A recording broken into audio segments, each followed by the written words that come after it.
जीवनाचा निकाल यांच्या संभावी ही विनंती करण्याच्यासाठी आम्ही सगळेजण आज या ठिकाणी उपस्थित आहोत. व्यासपीठावर बसलेले सगळे सहकारी आणि उपस्थित बंधू भगिनी, मध्यंतरी मी आपल्या सगळ्यांच्याकडे घेऊन गेलो. गेल्या अनेक वर्षाचा आंबेगावचा माझा संबंध आहे, आंबेगाव तालुक्याचा. जवळपास गेली 55-60 वर्ष या तालुक्याच्या जनतेची नेतृत्वाची माझे अत्यंत प्रेमाचे संबंध. आमचे सहकारी कैलासवासी दत्तशेठ वळसे यांनी मला नेहमी साथ दिली. इथल्या राजकारणाचंच नव्हे, महाराष्ट्राच्या विधानसभेची गेल्याच्या नंतर तेही माझ्यावर आमदार होते. महाराष्ट्राच्या विधानसभेत कधी माझ्याबद्दलचा काही प्रश्न हा उपस्थित झाला तर वैसे भाषे 6 लाखांच्या माझ्या फाशीशी यायचे. आणि त्यावेळेला एक प्रकारचा कौटुंबिक संबंध होता.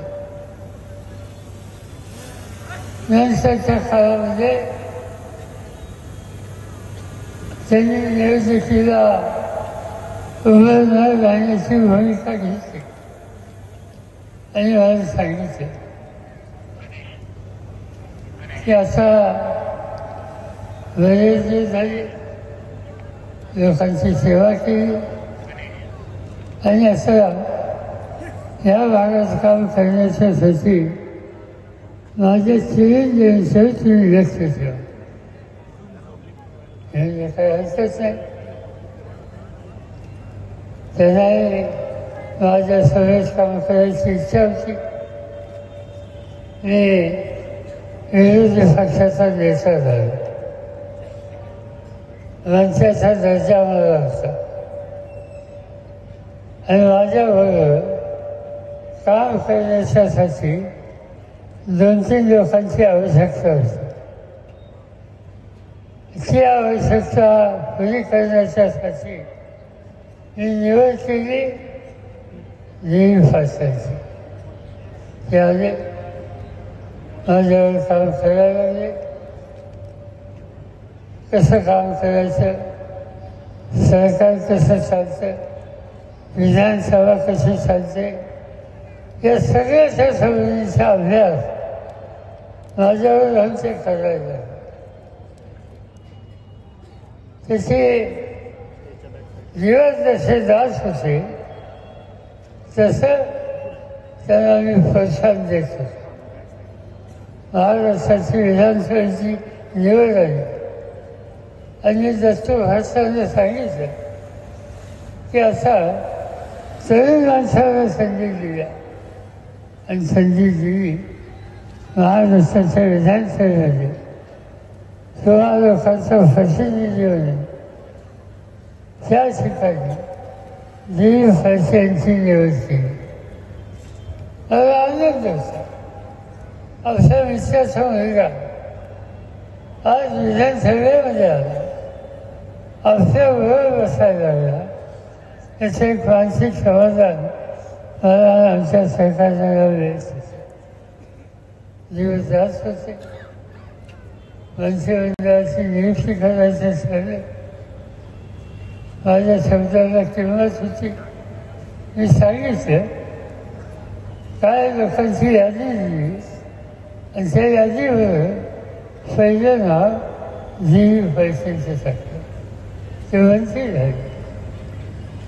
राज्यमंत्री का मंत्री माझ्या लक्षात आहे, पण मंत्री झाले. अभ्याच्या दिवशी काही ना काहीतरी काम महाराष्ट्राचं आणि ते करत असताना तुमच्या तालुक्याचं पुणे जिल्ह्याचं याला गती देण्याच्या उद्देशाची भूमिका या नव्या नेतृत्वाच्या करून होईल.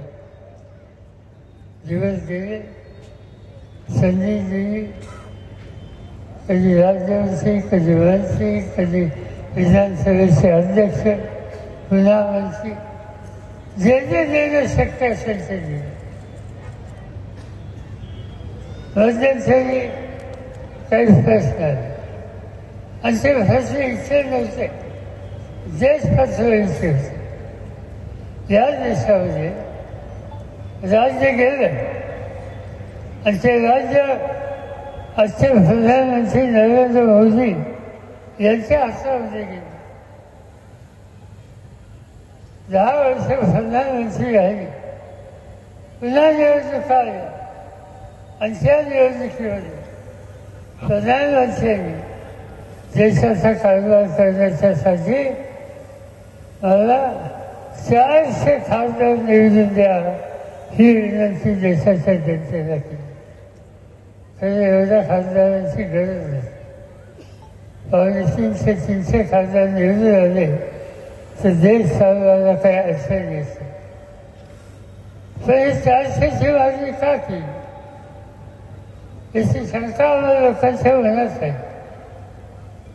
आमच्या लक्षात यायला लागलं काहीतरी करावे आणि देशाचे अन्य पक्षाचे नेते आम्ही एकत्र बसलो. सोनिया गांधी होते, राहुल गांधी होते, दिल्लीचे मुख्यमंत्री अरविंद केजरीवाल होते, तामिळनाडूचे मुख्यमंत्री होते, बिहारचे मुख्यमंत्री होते, कर्नाटकचे मुख्यमंत्री होते आणि काही पक्षांचे नेते, कम्युनिस्ट पार्टी असेल, शिवसेना असेल, CPI असेल, समाजवादी पार्टी असेल, राष्ट्रवादी काँग्रेस असेल, या सगळ्यांच्या सहकार्याने आम्ही घेऊन एकत्र बसलो आणि विचार हा केला की 400 खासदारांची मागणी याचा अर्थ डॉक्टर बाबासाहेब आंबेडकर या देशाला जी घटना दिली त्या घटनेमध्ये फिरवा करणं, पर्यटन करणं, बदल करणं हा डाव याच्या मागं असण्याची शक्यता आहे. आणि म्हणून आम्ही ठरवलं की देशाच्या कानाकोपऱ्यात जाऊ, लोकांना वस्तुस्थिती सांगू आणि निवडणुकीमध्ये काय वाचन झालं तर 400 जागा द्यायच्या नाही ही भूमिका मांडायचं ठरवलं आणि ते काम आम्ही लोकांनी केलं. मला तुम्हाला लोकांना धन्यवाद देते. या मतदारसंघामध्ये आम्हाला कळलं ना तुम्ही मोठ्या मतांनी विजय केला. बारामती मतदारसंघातून सुप्रिया सुळेंना विजय केला. महाराष्ट्रामध्ये 48 जागा आहेत खासदारकीच्या, त्या 48 पैकी 30-31 जागा आम्हाला लोकांच्या तुम्ही निवडून दिल्या आणि देशामध्ये घटनेवर सुधार करण्याचा जो डाव होता तो हणत काढण्यासाठी तुम्ही लोकांनी सुद्धा मदत केली. निर्णय झाले. मोदी साहेबांना घटनेवर धक्का देता आला नाही, पण त्यांची इच्छा समजली नाही. असं पुन्हा महाराष्ट्राच्या विधानसभेची निवडणूक आली. आज हेच लोक पुन्हा सांगायला लागले सत्ता आमच्या हातात, आम्ही महाराष्ट्रासाठी हे करणार, महाराष्ट्राच्या महिलांच्यासाठी आम्ही काही निर्णय घेणार. ते जाहीर केलं. महाराष्ट्राच्या मुख्यमंत्र्यांनी त्यांच्या सहकार्याने या राज्याच्या जेवढ्या महिला आहेत, भगिनी आहेत, त्या आमच्या सगळ्या भगिनींना आम्ही काही ना काहीतरी आर्थिक मदत करून स्वतःच्या पायावर उभे राहतो आणि त्यासाठी एक दिवसांना उंची रक्कम त्यांना द्यायचा निर्णय त्यांनी घेतला. आमचा त्याला विरोध नव्हता, पण स्पष्ट दुसरे होते. आज भगिनींना 1500 रुपये द्याल एका हाताने आणि दुसऱ्या बाजूने या महाराष्ट्रामध्ये दररोज कुठे ना कुठे भगिनींचा अत्याचार झाला ही बातमी ऐकायला मिळते. आपण बघितलं ठाणे जिल्ह्यामध्ये एका गावामध्ये शाळेमध्ये शिकणाऱ्या 2 लहान मुलींचा अत्याचार झाला. हे अत्याचार करणारे मोठे लोक नंतर त्यांना पकडले गेले. आज आपण बघतो की या महाराष्ट्रामध्ये मध्यंतरी आकडे प्रसिद्ध झाले. महाराष्ट्रामध्ये 6 महिन्यामध्ये जवळपास 1400 मुली गायब झाल्या. त्यांचा शोध लागत नव्हता ही शिक्षण. अनेक केसेस अशा निघाल्या की त्यांचे अत्याचार केले गेले. एका बाजूला माझी बहीण राशी म्हणायचं आणि दुसऱ्या बाजूला तिचे अत्याचार होतात ते उघड्या डोळ्याने बघत राहायचं. ही बहिणीच्या बद्दलची असतात. या बहिणींचा हा सन्मान आहे. या पद्धतीची वागणूक आज बहिणींना देण्याची भूमिका जे करतायत तेच लोक आज मताच्यासाठी तुमच्या दारात येत आहेत. जे आमच्या बहिणींचे अमृत सांभाळू शकत नाहीत, त्यांचं रक्षण करू शकत नाहीत, त्यांना मताचा आम्ही यत्किंचित भाकीवर देणार नाही. हा निकाल उद्याच्या निवडणुकीचा फळ घ्यायचा आहे आणि त्यासाठी ही निवडणूक अत्यंत महत्त्वाची आहे. आणि निश्चित ठेवले करून आम्ही सांगलेलं तुम्ही सत्ता हातात दिली तर आम्ही असं ठरवलं की महालक्ष्मी योजना नावाची योजना, या योजनेनुसार महिलांना दर महिन्याला 3000 रुपये दिले जातील. आणि तसंच महाराष्ट्रात कुठेही महिला आणि मुली एसटीने प्रवास करत असतील तर त्यांना एसटीला पैसे द्यायची गरज नाही.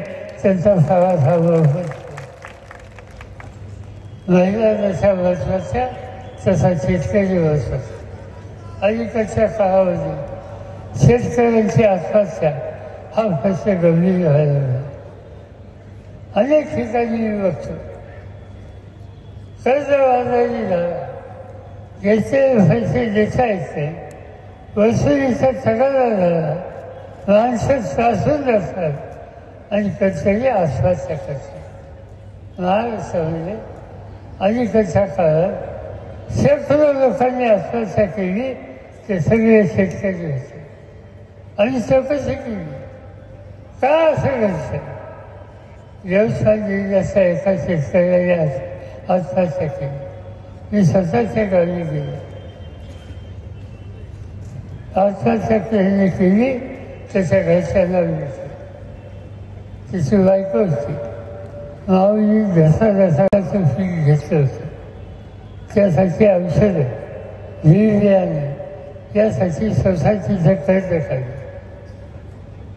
सोन्यासारखं पीक आलं. अतिवृष्टी झाली, पीक गळून गेले. दुसरं वर्ष आलं, बँकेने पैसे दिले नाही, सावकाराकडून पैसे घेतले, पुन्हा कर्ज काढलं, बियाणं आणलं आणि पुन्हा कापसाचं पीक घेतलं. पीक चांगलं आलं आणि त्याच्यानंतर आल्या नावाचा रोग पडला. सगळं पीक उद्ध्वस्त झालं. पीक गेलं पण कर्ज गेलं नाही. पीक गेलं, सोसायटीचं देणं गेलं नाही. हा सगळं होतं त्या ग्रस्ताच्या डोक्यात बसलं. वसुली सुरू झाली. बँकेचे लोक आले. खाजगी सावकार दारात आला. घराची भांडी काढली. अमृतचा पंचनामा झाला. समाजात किंमत राहिली नाही. हा ग्रस्त दुसऱ्या दिवशी बाजारात गेला.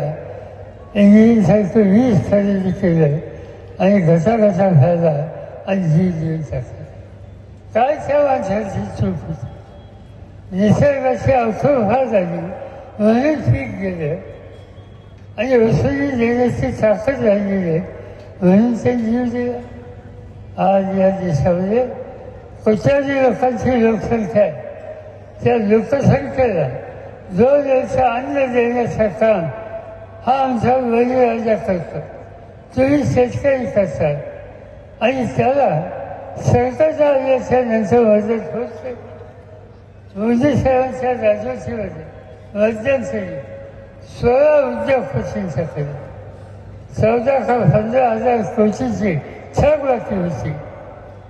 त्यांची थकबाकी या सरकारने माफ केली. 14 ते 15,000 कोटीची रक्कम जो थकवतो त्याची चिंता या सरकारला आहे. पण काळ्या आईची इवान राखून कष्ट करतो, अन्नाचा कष्ट करून त्या शेतकऱ्याच्या संबंधी या सरकारला चिंता वाटायची. आणि म्हणून याचा काहीतरी निकाल घेतला पाहिजे. आम्ही असं ठरवलं की शेतकऱ्यांना 3 लाख रुपयापर्यंत कर्जमाफी करायची. माझ्याकडं देशाचं कृषी खातं होतं तेव्हा अशाच आश्वासना झाल्या की देशाच्या शेतकऱ्यांचं 71,000 कोटीचं कर्ज एका रकमेनं एका हुकमानं माफ करून टाकलेलं होतं. आज सत्ता आमच्या हातात आहे. पण ज्या दिवशी तुम्ही सत्ता द्याल त्या दिवशी हे 3 लाखापर्यंत कर्ज माफ होईल. पण एवढंच नाही, नेहमीचं कर्ज व्हायचं त्याच्यासाठी 50,000 रुपयाची मदत ही त्या ठिकाणी दिली जाईल. मग अशी मी सांगितलं की विद्यार्थ्यांच्यावर कॉलेजेस काढली, इथं कॉलेज काढलं, आम्ही लोकांनी काढलं, रयत शिक्षण संस्थेचं काढलं, त्या कॉलेजचा अध्यक्ष मी आहे संस्थेचा. विद्यार्थ्यांची सोय केली आणि आम्हाला हे दिसायला लागलं मुलं शिकली, फिरत असतात, आनंद. पण त्यांनी नोकरी मिळायचं, गावावर यांच्यात अर्ज करून नोकरीचं फटका नाही, निराशा यायला लागली आणि त्याचा मार्ग काढायला पाहिजे. आणि त्यासाठी आम्ही असा निर्णय घेऊ इच्छितो. उद्या तुम्ही सत्ता दिली तर महाराष्ट्रात जी तरुण मुलं बेकार आहेत त्यांना महिन्याला 4,000 रुपयाची मदत ही सध्या द्यायची आणि स्वतःचा धंदा करण्यासाठी त्याला कर्ज द्यायचं आणि स्वतःच्या पायावर ही तरुण पिढी उभी करायची. या संबंधीचं काम आम्ही करू इच्छितो. घरामध्ये वडील झाली माणसं तरुण पिढी उभी करायची. या संबंधीचं काम आम्ही करू इच्छितो. घरामध्ये वडील झाली माणसं आजारी पडतात. अलीकडे आजारी पडल्याच्या नंतर वरच्या हॉस्पिटलवर जातो, बराही होतं. तर हॉस्पिटलचं बिल आल्याच्या नंतर पुन्हा त्याचा आजार वाढतो. आणि म्हणून आम्ही निकाल घेतला 25 लाख रुपयापर्यंत प्रत्येक माणसाचा आरोग्याचा विमा उचलायचा. म्हणजे त्याला औषधाचा खर्च येणार आहे आणि जी काय औषधं लागतील ती त्याला मोफत द्यायची. हा निर्णय आम्ही घेऊ इच्छितो. असे 1, 2, 3, 4, 5, 6 हे निर्णय आम्ही लोक एकत्र करून घेऊ शकतो. आणि हे निर्णय घेण्याच्यासाठी मी एकटा नाही. त्याच्यामध्ये मगाशी सांगितल्याप्रमाणे सोनिया गांधी असतील, त्यांचे चिरंजीव असतील, अनेक राज्याचे मुख्यमंत्री असतील, आम्ही सगळे एकत्र येऊ आणि एकत्र येऊन हे नवीन कायदे, नवीन धोरणं या देशामध्ये करू, महाराष्ट्रामध्ये करू. किंवा लोकांचे प्रश्न हे सोडवण्याच्यासाठी जे जे काही करता येईल अशी करण्याची भूमिका आमच्या सगळ्यांची. माझी अपेक्षा होती जनतेच्यासाठी हा कार्यक्रम राबवायचा आणि त्यासाठी ज्यांना मी मदत केली, ज्यांना मी शक्ती दिली, ज्यांना मी अधिकार दिला, ज्यांचा मी सन्मान केला, त्यांच्याकडून मला काही नको.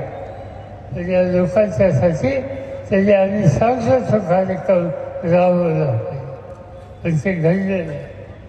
आज लोक त्यांच्यावर नाराज आहेत. त्यांनी आम्हा लोकांचा शब्द पाळला नाही. हा लोकांना आवडलं नाही. आम्हा लोकांची साथ सोडली, वंच्याच्यावरून गेले, मंत्रिमंडळामध्ये बसले, हे लोकांना आवडलं नाही. असं हे लोक सांगत असतात.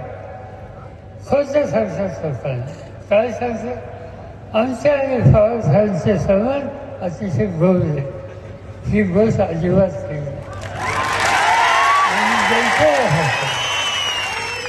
ते सांगतात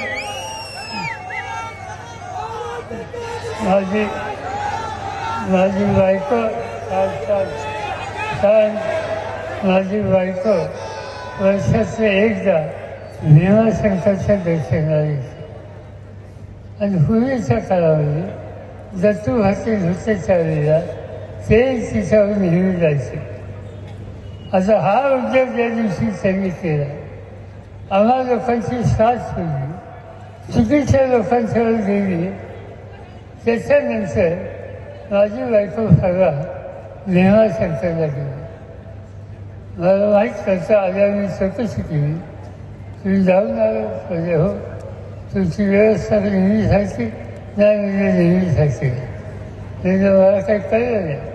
ज्यांनी तुम्हाला सोडलं त्यांच्या दारात आम्ही गेलो नाही. आम्ही डायरेक्ट भीमाशंकरच्या जाणार हे त्यांनी सांगितलं.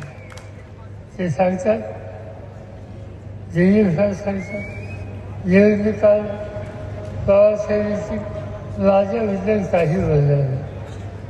काय बोलायचं यांच्यात? त्यांनी बोलायला काय ठेवलं? काहीच ठेवलं नाही.